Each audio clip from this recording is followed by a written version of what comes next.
hello दोस्तों my first ब्लगলৈ আপোনালোকক স্বাগতম জনাইছো আমি আছো আজি চেন্নাইত মানে আমি বহুত দিন হল ইয়াতে কাম কৰি আছো তথাপি ব্লগ বনাবলৈ চেষ্টা কৰিছো যদি ব্লগটো চাই ভাল পায় তেতিয়ালে আপোনালোকে অলপ সাপোৰ্ট কৰিব তো বলক তেতিয়ালে আপোনালোকক আমি যত এতিয়া বৰ্তমান কৰ্মৰত অৱস্থাত আছো তেতিয়ালে আপোনাক আজি এই জায়গাডোখৰ দেখুৱাই দিওঁ এয়া মোৰ পিছফালে আপোনালোকে দেখিবলৈ পাইছে আমাৰ কোম্পানী আমি ইয়াত বৰ্তমান কাম কৰি আছো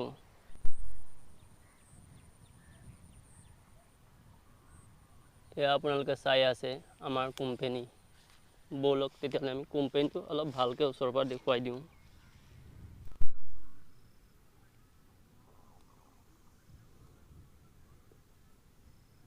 এইটো আমাৰ কোম্পানী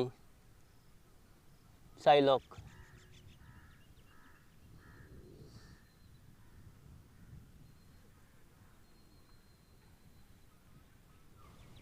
তো ভিডিওটো চাই যদি ভাল লাগিলে এটা লাইক কৰিব